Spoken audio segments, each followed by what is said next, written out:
हमारे बसो कल्याण के एमएलए साहब ने कल बहुत सी ऐन बैन बातें कही, ये दुरुस्त नहीं है कि क्योंकि बसो कल्याण अमन का शहर है, यहाँ पर भाईचारा के एग्जाम्पल हजारों मिलते हैं, उसके बावजूद भी और किस तरह के भाईचारे की बात करते हैं, ये चीज भी दुरुस्त नहीं है। हमने हर तरह के मौके पर ये जो चीज होती है कि मॉब लिंचिंग में कितने लोग मारे गए, कितने लोगों ने उनको ऊपर उनका धर्म देखकर, उनकी जात देखकर उनको पहचाना करने की बात कही गई। जितने लोगों को बात कर कर इस तरह के अमन को जो धर्म भरम कर रहे हैं, उन फसादी मानसिकता वालों को इस वक्त सोचने का है कि हमारा देश एक बहुत ही प्यारा देश है, इस भाईचारे को हम बाकी रखेंगे, हम सब मिलजुल कर इस देश की तरक्की के लिए काम करेंगे और देश की रक्षा के अंदर हम सब लोग सबसे पहले। जो कैंडल मार्च बसो कल्याण की तारीखी मस्जिद जामा मस्जिद से बाबा कौम हमारे आइन के डॉक्टर भीमराव अंबेडकर सर्कल, जिसको हम अंबेडकर सर्कल के नाम से जाने जाते हैं, ये बसो कल्याण की हर वो मोमेंट का एक प्रतीक है, एक सिंबल है। हम इस जगह से पैगाम देना चाहते हैं पूरे भारत के लिए कि जान जो टूरिस्ट की कश्मीर के अंदर ली गई है, इसकी हम पूरे मुसलमान, पूरे दलित भाई और पूरे बैकवर्ड्स हिंदूज मुस्लिम सब लोग उसकी खंडन करते हैं, क्योंकि ये किसी एक इंसान का, किसी एक धर्म से इसका ताल्लुक नहीं है। जो लोग इस तरह की घटना करते हैं उनका धर्म से कोई ताल्लुक नहीं रहता।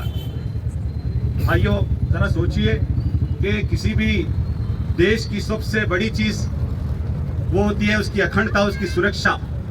जहां इसमें चूक हुई है, इसको लिए हम निंदा करते हैं इस सेंट्रल गवर्नमेंट की, अमित शाह की, कि जिन्होंने जहां पर सीआरपीएफ को खड़ा किया उस पहलगाम में, जो आर्मी को खड़ा करना था उस जगह पर उन्होंने सीआरपी को लिया, और ये सीआरपी होम मिनिस्ट्री के अंदर आती है और इस होम मिनिस्ट्री को उसकी जिम्मेदारी लेना पड़ेगा कि जो हिस्सा आपने अपने नेतृत्व में लिया और वहां इतना बड़ा कांड हुआ कि नहते 28 लोगों की जान चली गई, क्या इसकी जिम्मेदारी उनकी नहीं बनती है?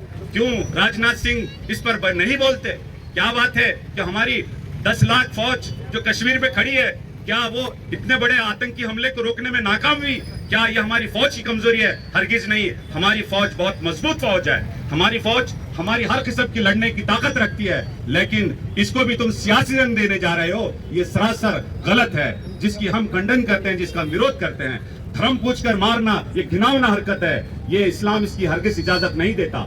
भाइयों, जहां जो एक तरफ हमारे मुल्क की दूसरी तरफ जिस बात की तरफ के जहादी मानसिकता काम कर रही है, तो हमारे मुल्क में यहाँ फसादी मानसिकता काम कर रही है। इस फसादी मानसिकता की तरफ हम देखना चाहते हैं। क्या वजह है कि हमारे मुल्क के अंदर आए दिन फसाद होते रहते हैं? क्या वजह है कि आए दिन मुसलमानों को टारगेट किया जा रहा है? क्या वजह है कि आए दिन मुसलमानों को खुसूसियत के साथ उनके लिए कपड़े देखकर पहचानने की बात कही गई थी? उस वक्त ये बात याद नहीं आई, आज ये बात कही जा रही है।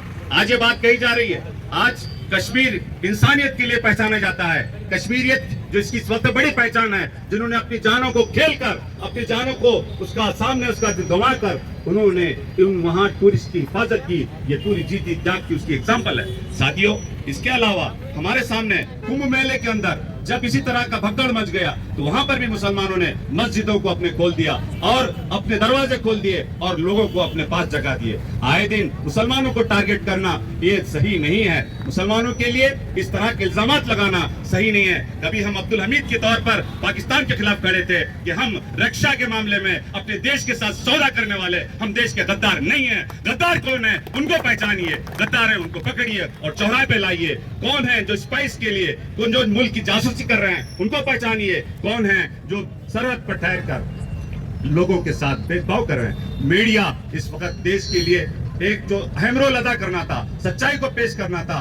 वहां पर ये अपना गलत रंग पेश कर रहे हैं, जिसकी वजह से हम खंडन करते हैं। आखिरी बात जिसकी तरफ मैं आपकी तरफ तवज्जो चाहता हूं कि देखिए कि ये चीज कि आए दिन जो चीज कही जा रही है, जिस तरह से अभी नित्यानंद साहब ने कहा कि ये कहीं ना कहीं एक जो चीज हमारी चल रही थी, एक जो हमारा मोमेंट चल रहा था, उस मोमेंट को डाइवर्ट करने की भी कोई साजिश ना होती है। क्या बात है, जब कभी बिल क्लिंटन आता है तो इस देश में इस तरह का कांड कश्मीर में होता है। आज भी अमेरिका का वाइस प्रेसिडेंट इस देश में आता है, उस वक्त ये बात होती है। क्या बात है, इसको जानना पड़ेगा। इसको सोचिए कि क्या वजह है, क्यों इस तरह के हमले होते हैं। जब कभी बाहर से खास करके यूनाइटेड स्टेट से कोई बड़ा आदमी इस मुल्क में आता है, उस वक्त ये चीज होती है। हम इसकी पूरी तरह से जांच, ये जो हमला किया गया इसकी खंडन करते हैं और इसका मुंह तोड़ जवाब देने का डिमांड भी करते हैं। हम इस अपनी फौज के पर भरोसा रखते हैं और सरहद के किनारे जाकर उसका पूरी तरह से हिसाब लिया जाए।